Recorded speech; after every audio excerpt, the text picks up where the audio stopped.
Good evening, students. Today in 11th class physics, we are continuing with the equations of motion, and today we will be discussing a special case, motion under gravity. इसको अभी हम लोग free fall भी बोलते हैं. इसको अभी हम लोग डिस्कस करेंगे. इक्वेशंस ऑफ मोशन जो हैं वो ये तीन equations v is equal to u plus at and s is equal to ut plus half at square ले रहे हैं और v square is equal to u square plus 2as. अब हम लोग ये कहते हैं ग्रेविटेशन चैप्टर में अभी हम लोग पढ़ेंगे कि all the objects in this universe are attracting each other. इस यूनिवर्स में सारे ऑब्जेक्ट्स एक दूसरे को अपनी तरफ अट्रैक्ट कर रहे हैं. ये ग्रेविटेशन में पढ़ा है. और इसमें इस फोर्स ऑफ अट्रैक्शन को अभी हम फोर्स ऑफ ग्रेविटेशन बोलते हैं. और इसका एक स्पेशल नाम होता है force of gravity. Force of gravity जो है, this is the force of attraction. Force of attraction on any object. जैसे सपोज फॉर एग्जांपल ये पेन बोलते हैं अभी हम लोग जो हाथ में लिए हैं, ड्यू टू अर्थ. हम लोग ये कहते हैं पेन को अगर आप छोड़ोगे तो ये नीचे की तरफ जाएगा. क्यों? क्योंकि अर्थ इसको अपनी तरफ अट्रैक्ट कर रहा है. और इसको अभी हम लोग फोर्स ऑफ ग्रेविटी बोलते हैं. तो जितने भी ऑब्जेक्ट्स हैं उनको अगर आप रिलीज करेंगे, those fall in downward direction because earth is attracting all the objects. Earth जो है सारे ऑब्जेक्ट्स को अपनी तरफ अट्रैक्ट कर रहा है और इस फोर्स को अभी हम लोग फोर्स ऑफ ग्रेविटी बोलते हैं. अब भाई अगर फोर्स लग रहा है मतलब एक एक्सेलरेशन आएगा. और ये एक्सेलरेशन जो है, acceleration due to the force of gravity, ये फोर्स ऑफ ग्रेविटी के कारण जो एक्सेलरेशन है उसको अभी हम लोग क्या बोलते हैं? इसको अभी हम लोग एक्सेलरेशन ड्यू टू ग्रेविटी बोलते हैं. ठीक है. तो सबसे पहली चीज तो ये समझ में आना चाहिए बच्चों के फोर्स ऑफ ग्रेविटी क्या है. तो अभी हम लोगों ने बता दिया भाई जितने भी ऑब्जेक्ट्स हैं उन सभी को अर्थ अपनी तरफ अट्रैक्ट कर रहा है. कितनी फोर्स से अट्रैक्ट कर रहा है उसको फोर्स ऑफ ग्रेविटी बोलते हैं. अब इस फोर्स के कारण एक एक्सेलरेशन आएगा और ये जो एक्सेलरेशन है this will be called what? The acceleration due to gravity. और ये acceleration due to gravity always acts towards the centre of the earth. अब सेंटर ऑफ द अर्थ तो नहीं मालूम, लेकिन अभी हम लोग ये मालूम है टुवर्ड्स द अर्थ. अभी हम लोग ऐसा कह सकते हैं. अब देखना ध्यान से, इस एक्सेलरेशन ड्यू टू ग्रेविटी की वैल्यू बच्चों, इस एक्सेलरेशन ड्यू टू ग्रेविटी को अभी हम लोग g से रिप्रेजेंट करते हैं और इसकी वैल्यू कितनी होती है? 9.8 metres per second square. Acceleration due to gravity की value 9.8 metres per second square. ठीक है. और ये अगर आप सेंटीमीटर्स पर सेकंड स्क्वायर मिले तो ये 980 सेंटीमीटर्स पर सेकंड स्क्वायर ऐसा कुछ होता है. और फीट्स में अगर लें तो ये 32 फीट्स पर सेकंड स्क्वायर. और इसका डायरेक्शन इज ऑलवेज डाउनवर्ड्स. और ज्यादा क्लियरली बोले तो vertically downwards. Direction of this acceleration is vertically downwards. है ना. अब इसमें बच्चों इसी के कारण जो मोशन आएगा उसको अब हम लोग स्टडी करेंगे and this will be studied under what? Free fall. तो फ्री फॉल बच्चों अभी हम लोग कहते हैं फ्री फॉल, ये वर्ड सुनने में ऐसा लगता है कि सिर्फ अगर कोई ऑब्जेक्ट नीचे की तरफ आ रहा है तो उसको फ्री फॉल बोलते हैं. तो अब एक चीज और अभी हम क्लियर कर दें. Any motion of any object under the effect of acceleration due to gravity, motion under the effect of acceleration due to gravity, this will be termed as free fall. मतलब क्या है? अगर आप किसी ऑब्जेक्ट को ऊपर की तरफ थ्रो करोगे तो क्या होगा? अर्थ उसको अपनी तरफ अट्रैक्ट करेगा और उसके कारण क्या होगा? उसकी जो वेलोसिटी है वो धीरे धीरे कम होती जाएगी. तो इसमें जब ये ऑब्जेक्ट ऊपर की तरफ जा रहा है तो भी इस मोशन को फ्री फॉल बोलेंगे. याद रखना, है ना. तो फ्री फॉल का मतलब ये नहीं होता कि फॉलिंग डाउनवर्ड्स. फ्री फॉल बोलते हैं किसको? Motion of object under the effect of acceleration due to gravity. तो अब जैसे सपोज कार एक्सेलरेट कर रही है तो कार के एक्सेलरेशन में ग्रेविटी का कोई काम नहीं है. कार के एक्सेलरेशन में कार का इंजन वर्क कर रहा है. कार का acceleration is in horizontal direction. लेकिन अगर कोई ऑब्जेक्ट नीचे की तरफ गिर रहा है या ऊपर की तरफ थ्रो किया है if an object is thrown in vertically upward direction, तो क्या होगा, इसके ऊपर जो एक्सेलरेशन काम करेगा वो कहां की तरफ काम करेगा, acceleration due to gravity will be acting in downward direction. So free fall means what, free fall का मतलब समझ में आना चाहिए. इसका मतलब क्या है, मोशन आइदर डाउनवर्ड्स और अपवर्ड्स. ये देखो क्लियरली बोल दिया, मोशन आइदर डाउनवर्ड्स और upwards under the effect of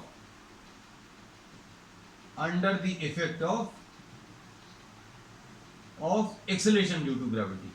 इसको अभी हम लोग फ्री फॉल बोलते हैं. तो बच्चों अगर अपवर्ड मोशन है किसी ऑब्जेक्ट का, तो क्या वो फ्री फॉल नहीं होगा? ऐसा हो सकता है क्या? मतलब क्या ऐसा हो सकता है कि उसके ऊपर ग्रेविटी के कारण मूव नहीं कर रहा हो? तो अभी हम लोग बोलते हैं हाँ कुछ ऑब्जेक्ट्स हैं, जैसे सपोज फॉर एग्जांपल रॉकेट की अगर बात करें, तो रॉकेट में एक इंजन लगा होता है और इंजन के कारण उसके अंदर एक एक्सेलरेशन प्रोड्यूस होता है, और उसका जो एक्सेलरेशन रहेगा उसमें एक इफेक्ट रहेगा ग्रेविटी का, एक इफेक्ट रहेगा किसका, एक इफेक्ट रहेगा उसके इंजन का, है ना. तो motion of rocket when it is under the action of its engine, जब उसमें कुछ फ्यूल जल रहा है तो क्या होगा, इंजन काम करेगा और इंजन के कारण ये एक्सेलरेट करेगा ऊपर की तरफ, और ऊपर की तरफ एक्सेलरेट करेगा और उसमें ग्रेविटी भी काम करेगी, मतलब दो चीजें रहेंगी, है ना. तो उसको फ्री फॉल नहीं बोलेंगे. लेकिन अगर किसी रॉकेट का फ्यूल कभी खत्म हो जाए, मतलब उसका इंजन काम करना बंद कर जाएगा, तो उसके ऊपर कौन सा एक्सेलरेशन काम करेगा, एक्सेलरेशन ड्यू टू ग्रेविटी, तब उसको फ्री फॉल बोलेंगे, है ना. तो अब हम लोगों ने ये क्लियर कर दिया फ्री फॉल का मतलब क्या है.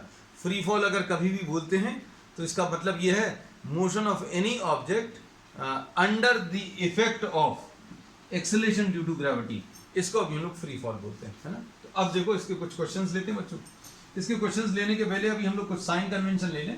एक बहुत सिंपल सा साइन कन्वेंशन, क्योंकि अलग अलग बुक्स में बच्चों अलग अलग साइन कन्वेंशन डिफाइंड है. साइन कन्वेंशन होते क्या है, तो साइन कन्वेंशन बच्चों हिसाब किताब रखने का तरीका है. हिसाब किताब रखने का तरीका मतलब कोई चीज़ अगर अपवर्ड है कोई डाउनवर्ड है, अगर दो अलग अलग डायरेक्शंस पॉसिबल हैं, तो अभी हम लोग बोलते हैं किसी एक को पॉजिटिव बोलना पड़ेगा, किसी एक को नेगेटिव. तो हम एक सिंपल सा साइन कन्वेंशन ले रहे हैं, anything upwards will be taken as positive and anything downward will be taken as negative. कोई भी चीज अपवर्ड डायरेक्शन में उसको पॉजिटिव लेंगे, कोई भी चीज डाउनवर्ड डायरेक्शन में उसको नेगेटिव लेंगे. तो अब इसके हिसाब से acceleration due to gravity, acceleration due to gravity का डायरेक्शन कैसा होता है ये तो अभी हम बता ही चुके हैं. ये हमेशा कहां की तरफ काम करता है, downwards. Therefore a will always be written equal to what, -g. हमारा जो साइन कन्वेंशन है, उसमें एक्सेलरेशन को अभी हम लोग हमेशा -g लेने वाले हैं. तो अब आज अभी हम लोगों ने ये सारी चीजें डिस्कस कर ली, और ये जितनी थ्योरी अभी हम लोगों ने डिस्कस की है उसके बेसिस पर अब हम लोग प्रॉब्लम स्टार्ट करेंगे. और आपको जो चीजें बताई हैं उनका कैसे यूज करना है वो अब हम आपको इसमें बताएंगे. चलो क्वेश्चंस ले लो ना बच्चों.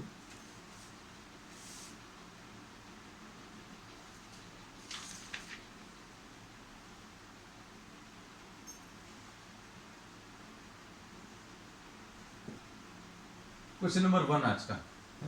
अब इसमें an object is thrown upward from the top of a tower. इसमें ध्यान से देखना बच्चों, एक ऑब्जेक्ट को आपने यहां से थ्रो किया ऊपर की तरफ, और कहां से थ्रो किया, from the top of a tower. ये this is the tower.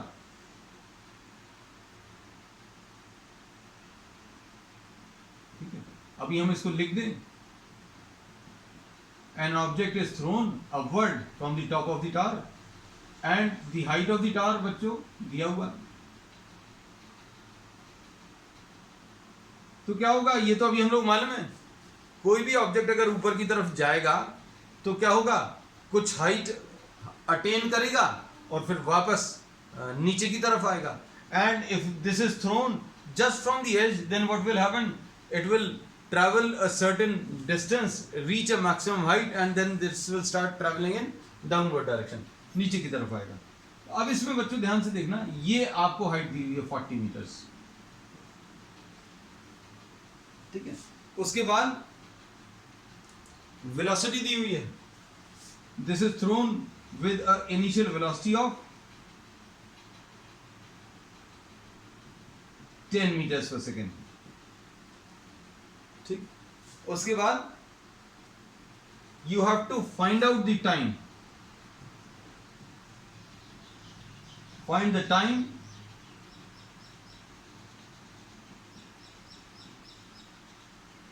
Strikes the ground, ठीक है. आपको टाइम बताना है. अब देखो बच्चों, इसमें u क्या है, u इनिशियल वेलोसिटी. आपने क्या किया, एक टावर के टॉप से किसी एक ऑब्जेक्ट को थ्रो किया, ऊपर की तरफ थ्रो किया, ये ऊपर की तरफ थ्रो किया, इसलिए +10.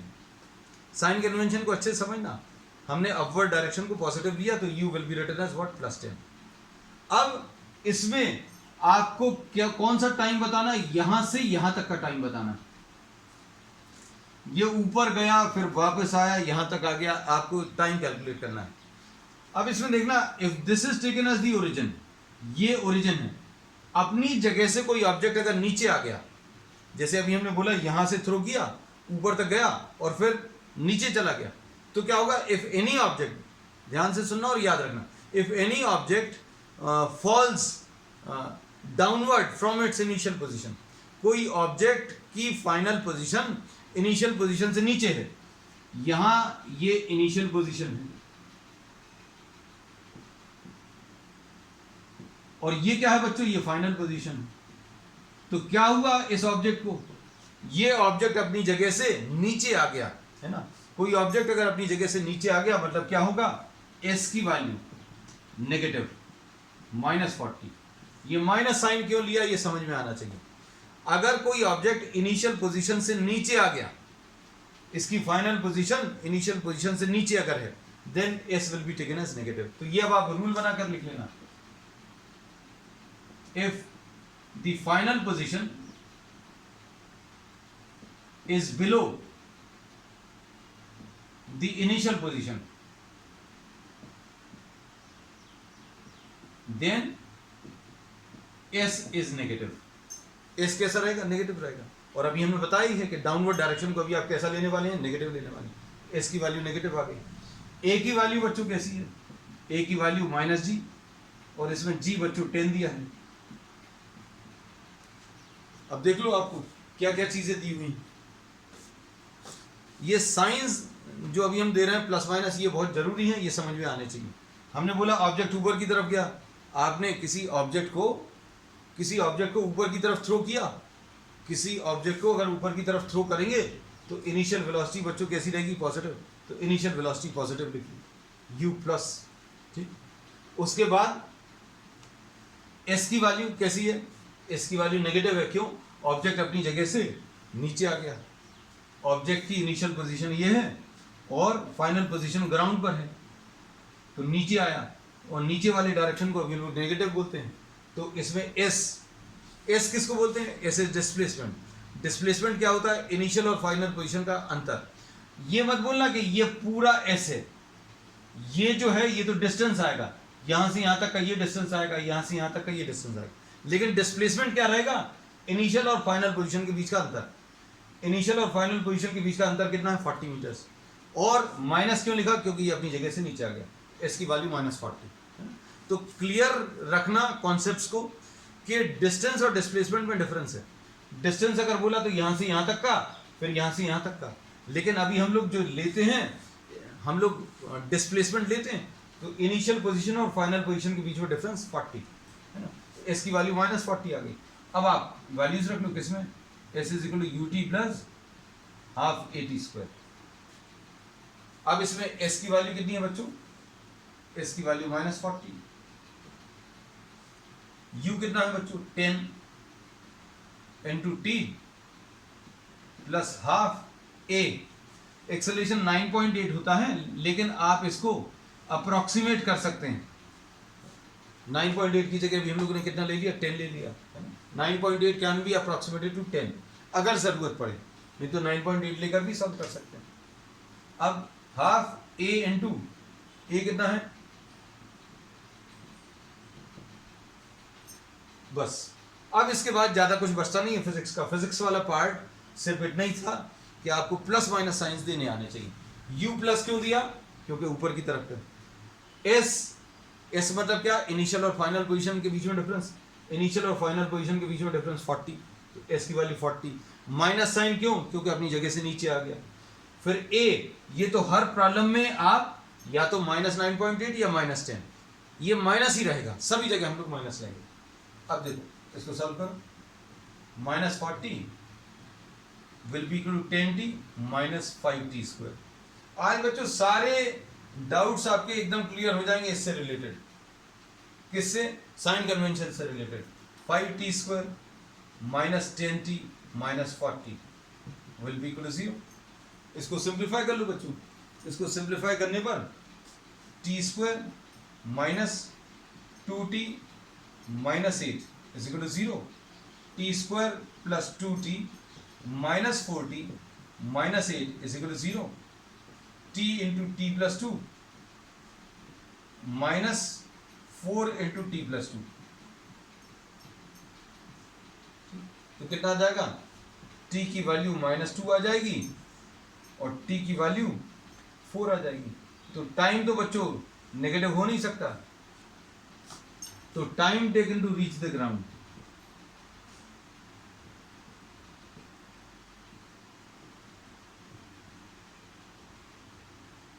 Will be 4 seconds. ठीक, चलो अब और क्वेश्चंस ले लेना बच्चों। अब कुछ ऐसे क्वेश्चंस लेंगे जिसमें आपके कुछ कॉन्सेप्ट्स क्लियर होंगे, अच्छे सुनना। क्वेश्चन नंबर 2 आज का,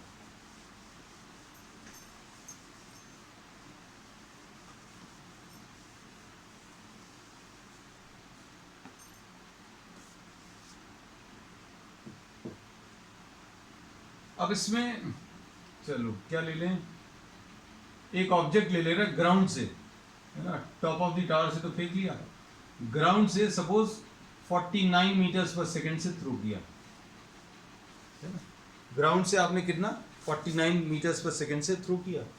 आपको h बताना है, the height attained by the object, है ना, height attained by the object बताना है, time taken to reach the top ये भी बताना है, time taken to reach the top, time taken to come down,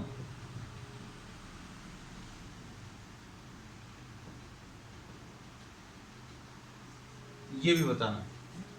अगर किसी ऑब्जेक्ट को ऊपर की तरफ थ्रो करेंगे तो क्या होगा बच्चों, इसकी वेलोसिटी धीरे धीरे कम होती जाएगी। क्यों कम होती जाएगी, ये अभी हम लोग मालूम है। एक्सेलरेशन कितना है, एक्सेलरेशन इसका नीचे की तरफ लगता है, कहाँ की तरफ, नीचे की तरफ। अगर किसी ऑब्जेक्ट को आप ऊपर की तरफ थ्रो करो या किसी भी डायरेक्शन में थ्रो करो, एक्सेलरेशन का डायरेक्शन तो हमेशा नीचे की तरफ है। तो ए की वैल्यू बच्चों -9.8 है, एक्सेलरेशन का की वैल्यू -9.8 का मतलब समझ में आना चाहिए। इसका मतलब ये है, अगर ये ऑब्जेक्ट ऊपर की तरफ जा रहा है तो हर एक सेकंड में इसकी वेलोसिटी कम हो जाएगी। कितनी कम हो जाएगी, एक्सेलरेशन क्या होता है बच्चों, delta v by delta T.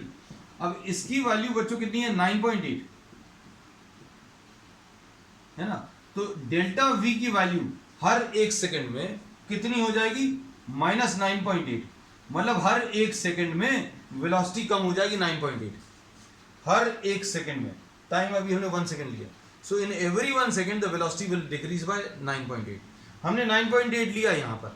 अब हम आपको एक जनरल हिंट दे रहे हैं, अगर आपको डेटा जो प्रॉब्लम में दिया हुआ है वो अगर 7 के मल्टीपल्स में है तो 9.8 ले लेना। 9.8 क्यों, क्योंकि 9.8 भी 7 के मल्टीपल्स में आता है। तो ये वाली वेलोसिटी जो आपको दी हुई थी ये 7 के मल्टीपल्स में, इसलिए 9.8 लिया। और अगर 7 के मल्टीपल्स में डेटा नहीं दिया, 10 के या 5 के मल्टीपल्स में है, तो आप उसको 10 ले लेना। तो 9.8 और 10 मोस्टली अभी हम लोग यही वैल्यूज यूज करने वाले हैं। अब देखो बच्चों, जैसे जैसे ऊपर की तरफ जाएगा तो वेलोसिटी कम होती जाएगी। ये तो अभी हमें प्रैक्टिकल, मान लीजिए अभी हम लोगों ने फिजिक्स नहीं भी पढ़ी तो भी ये मालूम है, if any object is thrown upward then what happens, the velocity goes on decreasing at the topmost point. सबसे ऊपर वाले पॉइंट पर वेलोसिटी जीरो हो जाएगी. At topmost point, ये याद रखना, at topmost point velocity is zero. Velocity अगर जीरो नहीं होती तो क्या होता, ये अभी तो और ऊपर जा रहा होता है ना. टॉपमोस्ट पॉइंट पर वेलोसिटी जीरो हो जाएगी. और उसके बाद क्या होगा, अर्थ जो है उसको लगातार नीचे खींच रहा है. वेलोसिटी क्यों कम होती है, उसका रीजन आपको समझ में आना चाहिए. अगर आपने किसी चीज को ऊपर की तरफ थ्रो किया, अर्थ उसको अपनी तरफ खींच रहा है. कितने एक्सेलरेशन से खींच रहा है, 9.8 मीटर्स पर सेकंड स्क्वायर. अब आप ऊपर जाने की कोशिश कर रहे हो, कोई नीचे खींच रहा है, तो क्या होगा, धीरे धीरे वेलोसिटी इसकी कम होती जाएगी. टॉपमोस्ट पॉइंट पर वेलोसिटी जीरो हो जाएगी. अब इसको नीचे की तरफ खींचने वाला फोर्स काम करेगा, अभी भी काम कर रहा है, तो क्या होगा, अब ये नीचे की तरफ इसकी वेलोसिटी बढ़ने लगेगी.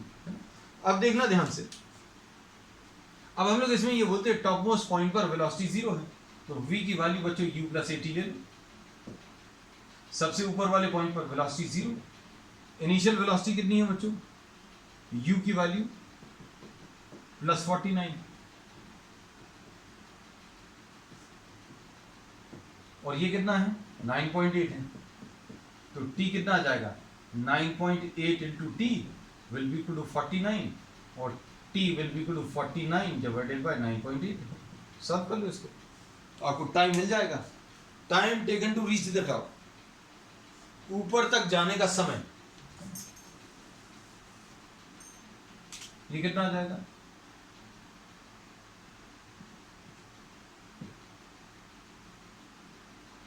490 कर लो, 98 कर लो, 7 14 70 7 2 7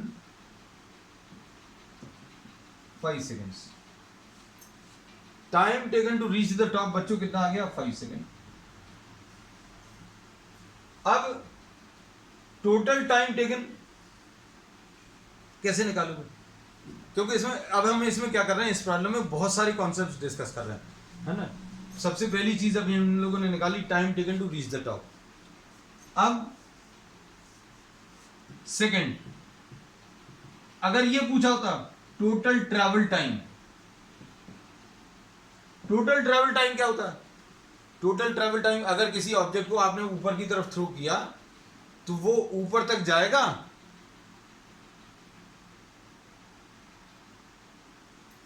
और फिर वापस ग्राउंड की तरफ आएगा. किसी ऑब्जेक्ट को अगर आप ऊपर की तरफ थ्रो करोगे तो क्या होगा, ऑब्जेक्ट ऊपर तक जाएगा, सबसे ऊपर तक पहुंचकर फिर वापस ग्राउंड तक आएगा, है ना. तो अब इसमें अभी हम लोग क्या बोलेंगे, total travel time, this is also called the time of flight. इसको अभी हम लोग क्या बोलेंगे बच्चों, टाइम ऑफ फ्लाइट. फ्लाइट मतलब क्या, उड़ान. उड़ान कहां पर होती है, हवा में. तो कितनी देर ये हवा में रहा, कितनी देर हवा में रहा, ये बताना है. तो ये भैया यहां से चलकर जब तक यहां पर नहीं आ गया उतनी देर हवा में रहा.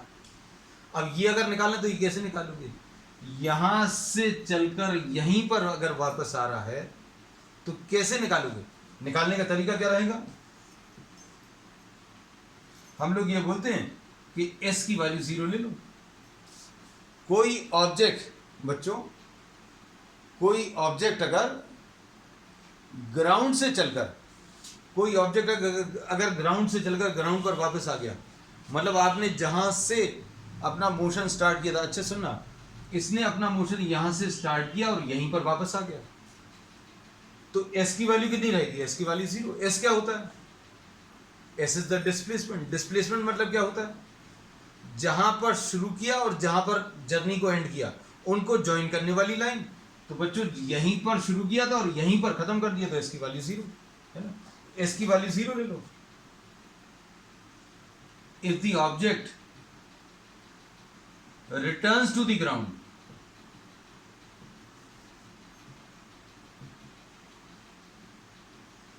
If the object returns to the ground, तो s की वैल्यू 0 आएगी.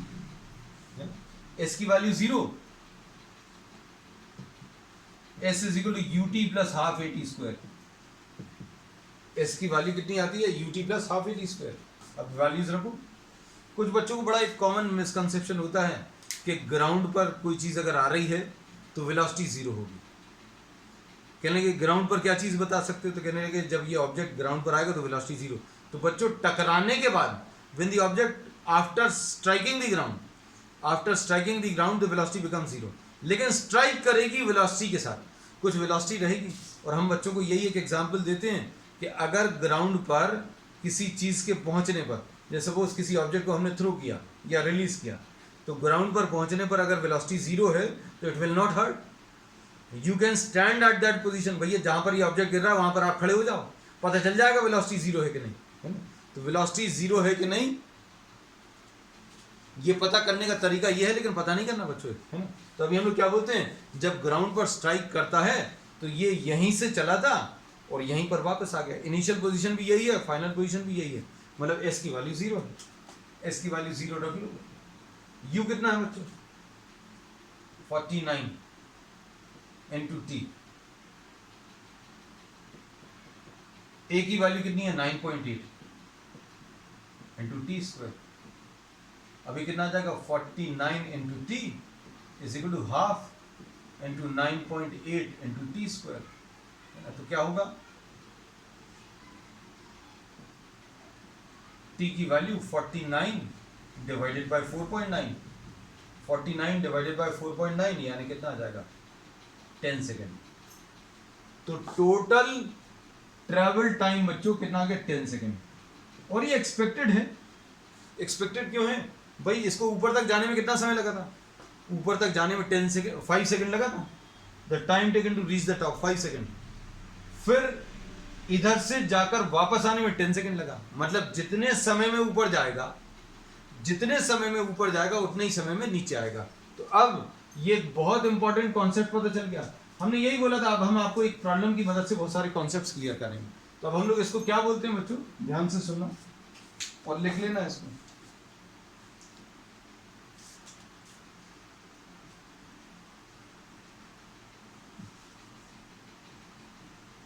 टाइम ऑफ असेंट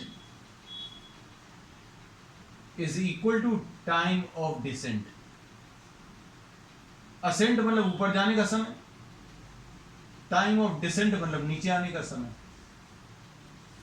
और ये दोनों किसके बराबर आएंगे, ये दोनों u अपॉन जी के बराबर आएंगे। दोनों किसके बराबर, u अपॉन जी। तो चेक करके देख सकते हैं अभी हम लोग कितना आ जाएगा बच्चों। देखो u कितना है, u 49 है और g कितना है 9.8। तो अभी अपन लोगों ने निकाला था हमने, लेकिन अब फॉर्मूला बनाकर दे दिया। हमने क्या किया, अभी हमने बच्चों इसमें एक फॉर्मूला बना के दे दिया कि time of ascent will be equal to what, the time of descent and total time of flight। जो इंपॉर्टेंट चीजें हैं बच्चों ये ऊपर लिखते जाना, time of flight. Time of flight का मतलब क्या होता है, टोटल जर्नी टाइम। तो ये कितना आ जाएगा, इसका दोगुना। भैया जितना ऊपर जाने में समय लगा है उतना ही नीचे आने में समय लगा है, तो आप इसको डबल कर लो 2u अपॉन जी। ठीक है, तो एक पॉइंट ये आ गया, एक पॉइंट ये आ गया, दो चीजें पता चल गई। अभी हम क्या कर रहे हैं बच्चों, एक ही प्रॉब्लम की मदद से बहुत सारी चीजें क्लियर करते जा रहे हैं। अब इसमें एक चीज और निकाल लो, तीसरी चीज, मैक्सिमम हाइट।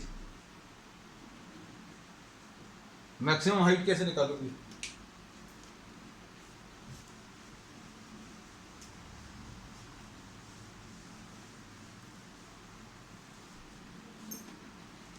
मैक्सिमम हाइट कैसे मिलेगी बच्चों, v square will be equal to u square plus 2as, ये यूज कर लो।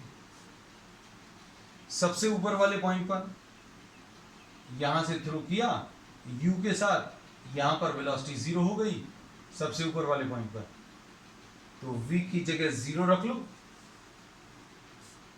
ये u स्क्वायर ले लो और 2 लिख लो, a की जगह कितना लिख लो माइनस जी, a की जगह कितना लिख लिया बच्चों माइनस जी इंटू एस, ये 2gs is equal to u square, s की value u square upon 2g, ये आ जाएगा। u कितना है बच्चों 49 इंटू 49 डिवाइडेड बाय 2 इंटू 9.8, ऐसा कुछ आएगा। तो अब इसको सॉल्व कर लो बच्चों, सॉल्व करने पर कितना आएगा 4.9 2 टाइम्स कैंसिल होगा, 4.9 10 टाइम्स कैंसिल होगा, है ना। तो ये कितना आ जाएगा 2 5 है ना। तो ये कितना आ जाएगा 49 इंटू 5, ये आ जाएगा 245, 5 9s are 45, 4 5 4s are 20 और 24, 245 डिवाइडेड बाई 2 है ना, ये 122.5, ये मैक्सिमम हाइट आ जाएगा। तो कुछ चीज़ों को अच्छे से समझ लेना बच्चों। अगर कोई ऑब्जेक्ट ऊपर की तरफ जा रहा है तो ऊपर जाने का समय और नीचे आने का समय दोनों बराबर होंगे, और अगर वैल्यू डायरेक्टली निकालनी तो u/g, ठीक है, ये चीज़ समझ में आई। और टोटल टाइम जो लगेगा वो दुगना रहेगा, u/g का डबल, है ना। फिर मैक्सिमम हाइट अटेंड, देखो कुछ फॉर्मूलेज बनाकर देते जा रहे हैं, वो आपको यूजफुल रहेंगे। h maximum will be u square by 2g, maximum height attend, इसका भी फॉर्मूला बनाकर दे दिए। अब इसके बाद velocity with which strikes the ground, जितनी वेलोसिटी से हम ऊपर फेंकते हैं उतनी ही वेलोसिटी से ये नीचे आएगा। मतलब अगर आपने किसी बॉल को, if you are throwing a cricket ball in upward direction, the velocity with which you are throwing will be same as the velocity with which you will be receiving the ball. मतलब अगर आपने 49 metres per second से भेजा तो आपके हाथ में भी ये कितनी वेलोसिटी जाएगी, इतनी ही वेलोसिटी से आएगी। लेकिन ये चीज़ याद रखना कि ये लेवल सेम रहना चाहिए। मतलब आपने ग्राउंड से फेंका, ग्राउंड पर वापस आया, है ना। ये भी अभी हम आपको प्रूव करके बताएंगे। तो अभी हम लोगों ने इसमें यही बोला था कि आपको ये एक प्रॉब्लम करा रहे हैं जिसमें बहुत सारी चीज़ें क्लियर कर देंगे। वेलोसिटी विद विच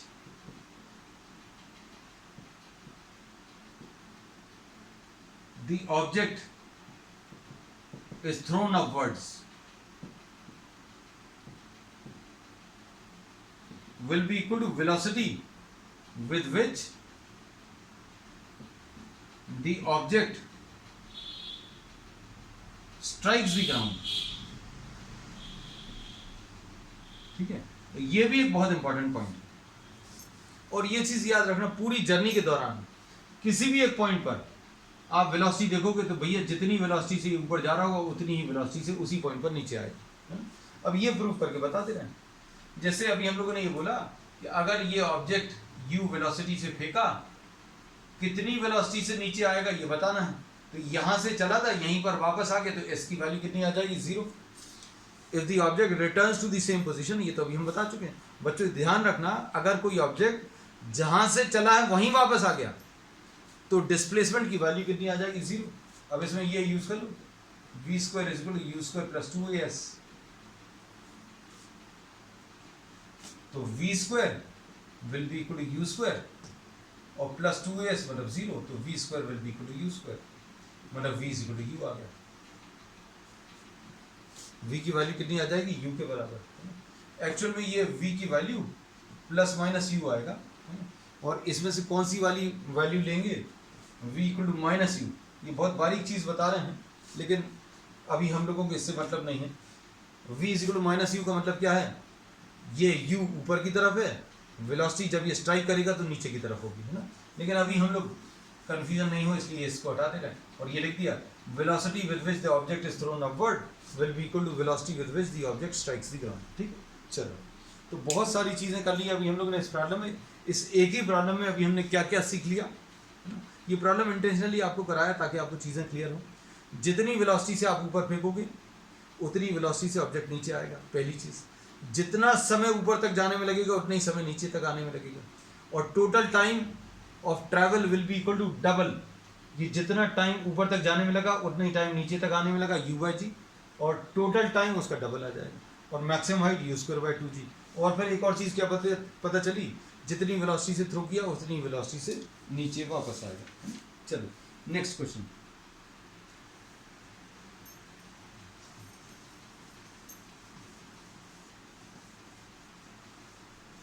इसमें बच्चों बहुत सारे क्वेश्चंस बनते हैं और बहुत सारे क्वेश्चन डिस्कस करेंगे, लेकिन ये चूंकि पहली क्लास थी किसकी, about the equations of motion, कैसे अभी हम लोग अप्लाई करने वाले हैं, इसलिए थोड़े से सिंपल प्रॉब्लम्स लिए हैं आज।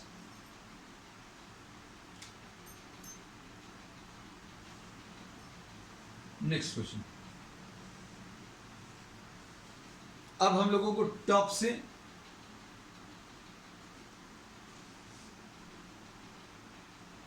एक ऑब्जेक्ट थ्रो किया, u की वैल्यू 4.9 मीटर्स पर सेकेंड ये दिया हुआ है। Object throne upward from the top of a tower, ठीक है, और it strikes the ground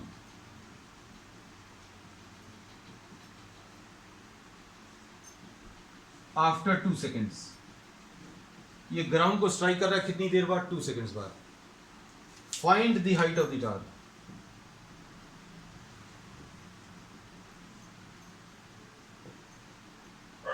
बस सिंपल है बच्चों, अब देखना क्या क्या करना है। u की वैल्यू बच्चों कितनी? प्लस 4.9। इतना तो सीख गया, ऊपर की तरफ है मतलब प्लस 4.9 है ना। और a की वैल्यू कितनी? ये हमेशा हर प्रॉब्लम में माइनस ही आना, ये याद रखना। टाइम कितना दिया है? 2 सेकेंड्स। और एक और चीज, never give sign to unknown quantity. जो चीज मालूम नहीं है उसको साइन नहीं देना है, बस ये याद रखना। भाई जिसके बारे में मालूम नहीं उसको कैसे बताएंगे पॉजिटिव नेगेटिव। अब देखो, अब आपको ये दिया कि ये ऊपर की तरफ थ्रो किया और ये ग्राउंड पर स्ट्राइक किया, कितनी देर बाद स्ट्राइक किया? 2 सेकेंड्स के बाद। तो फॉर्मूला कौन सा लगेगा? S = ut plus half at square. Use कर लो बच्चों।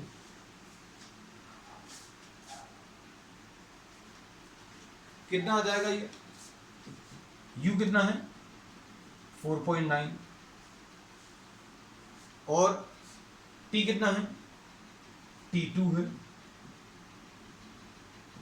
हाफ a कितना है बच्चों? -9.8 इंटू t की वैल्यू फिर से रख दो, ये 2 स्क्वायर, ये कट जाएगा, तो ये कितना आ जाएगा? 9.8 माइनस 19.6, तो ये कितना आ जाएगा? -9.8। तो ये -9.8 का मतलब क्या होता है बच्चों? What does this mean?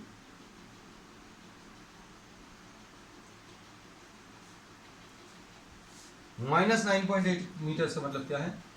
अभी हम लोगों ने जहां से थ्रू किया था ऑब्जेक्ट अपनी जगह से नीचे आ गया है ना। तो आपको ये आया कितना? -9.8। इसका मतलब ये है ऑब्जेक्ट ने जहां से अपना मोशन स्टार्ट किया था वहां से नीचे आ गया। तो ये बच्चों 9.8 मीटर से इस टावर की हाइट। अब इसमें बच्चों वेलोसिटी तो पूछी नहीं, they are not asking for velocity, तो v = u + at ले लो। u कितना है? 4.9। a कितना है? 9.8। t कितना है? 2 है। तो ये आ जाएगा 4.9 माइनस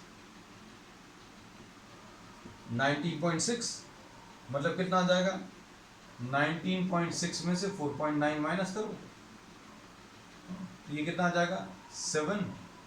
और यहां पर कितना आ जाएगा? 14.7, तो -14.7। फाइनल वेलोसिटी बच्चों कैसे है आएगी? फाइनल वेलोसिटी कैसी आई है? -14.7। ये माइनस का मतलब समझ में आना चाहिए, मतलब ये फाइनल वेलोसिटी कहाँ की तरफ है बच्चों? फाइनल वेलोसिटी नीचे की तरफ है। और ये ऑब्वियस है, अगर किसी ऑब्जेक्ट को आपने ऊपर की तरफ थ्रो किया तो यहाँ पर ये जब स्ट्राइक करेगा तो इसका डायरेक्शन कैसा रहेगा? नीचे की तरफ।